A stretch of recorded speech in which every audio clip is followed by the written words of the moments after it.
Kita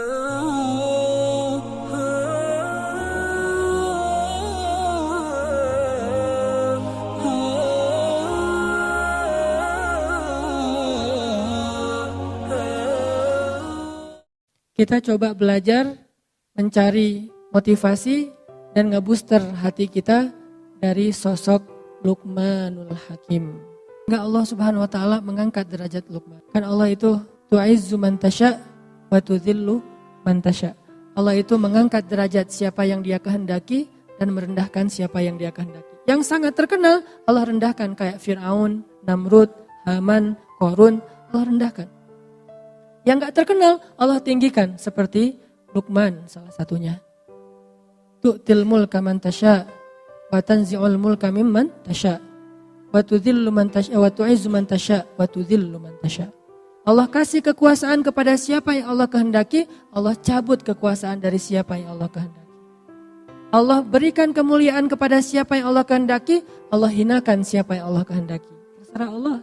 Makanya kalau kita ngelakuin satu amal mencari ridha Allah, mencari rating atau poin like dari Allah Subhanahu wa taala, mudah-mudahan kalau Allah memberikan izzah, kemuliaan, gak ada manusia yang bisa merendahkan kita. Allah yang mengangkat.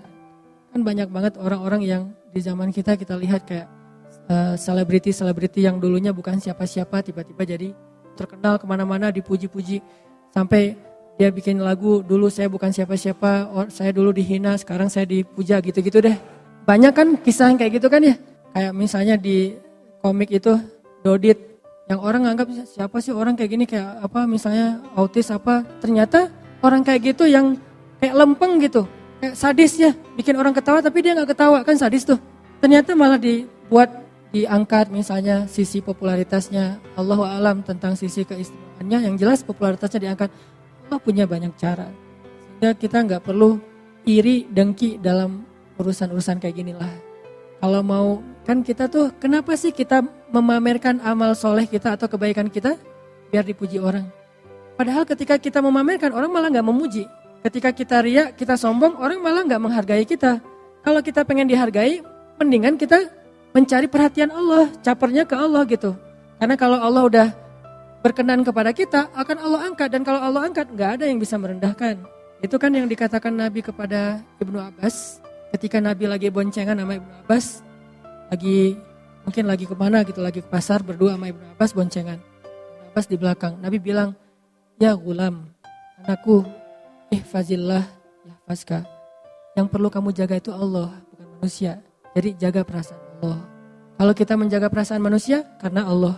Kayak misalnya jaga perasaan orang tua karena Allah yang nyuruh. Jaga perasaan guru karena Allah yang nyuruh. Jaga perasaan teman karena Allah yang nyuruh. Jaga perasaan mantan karena Allah yang nyuruh. Jangan sampai kita merusak hubungan mantan kita yang udah halal tentang cerita-cerita masa lalu. Kita mention foto-foto masa lalu, gak boleh. Malah mantan itu kalau boleh berdusta, dia memang boleh berdusta. Kan salah satu dusta di antara 3 dusta yang dibolehin kan dusta tentang mantan kan ya. Itu kan hadisnya.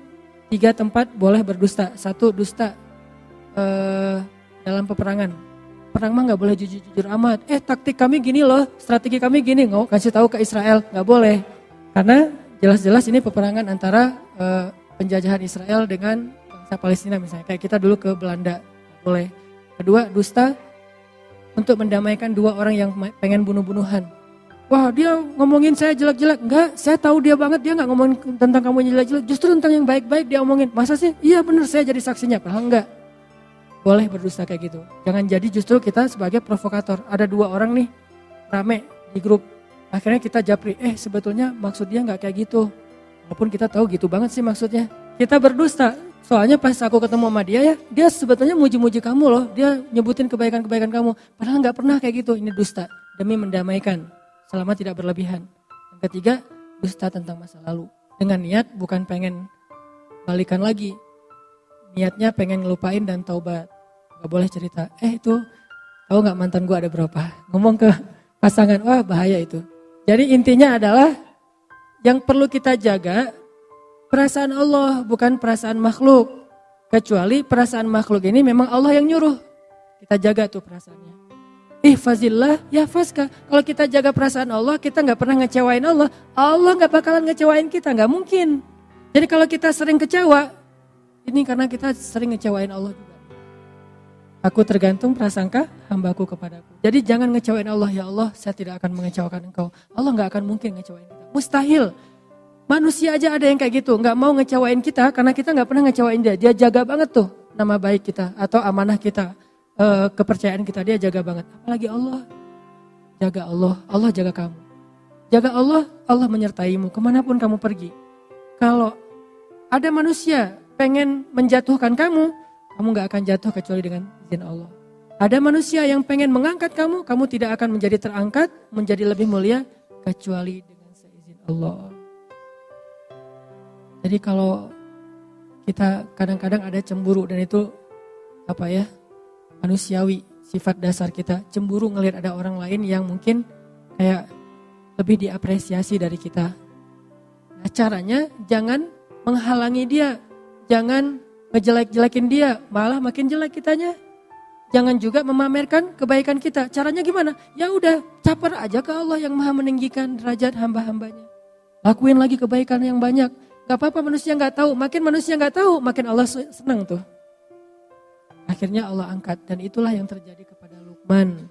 Itu yang terjadi kepada Uwais. Itu yang terjadi kepada hamba-hamba yang tidak dikenal namanya. Jadi pelajaran pertama dari Luqman, belajar ikhlas. Orang ikhlas itu gak akan rugi. Kalau kita berpikir, oh gara-gara saya ikhlas gak ada yang tahu, saya jadi kayak gini nih. Enggak. Karena Allah Maha tahu. Kecuali kita berdagangnya bukan dengan Allah, transaksinya dengan manusia.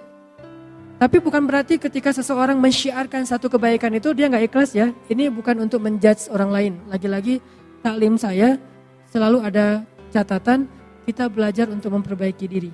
Bukan belajar untuk memperbaiki orang lain. Sehingga ketika kita mendapatkan satu ilmu, jangan pakai untuk jadi kaca pembesar, pakai untuk jadi cermin. Jangan pernah mengambil ilmu dari satu taklim untuk jadi kaca pembesar, melihat kekurangan orang lain. Tapi jadikan itu cermin untuk melihat kekurangan diri kita. Kalau ada orang lain yang mentampakkan satu amal solih, kita husnuzon. Oh berarti niat dia pengen syiar. Sehingga dengan syiar ada yang niru, akhirnya dia dapat pahala dari orang yang meniru, kan gitu kan ya. Man sanna sunnatan hasanah, siapa yang mencontohkan suatu contoh yang baik, maka dia dapat pahala dari orang yang mencontohinya tanpa mengurangi pahala mereka. Sebaliknya juga, dulu mungkin kita ngelakuin satu keburukan ditiru oleh orang lain. Berarti kita juga mendapatkan dosa dari orang yang meniru tanpa mengurangi dosa mereka. Na'udzubillahi min dzalik. Jadi gak menjudge orang lain. Cuman untuk diri kita harus hati-hati. Kadang-kadang awalnya sih syiar, tapi lama-lama syiar plus riya.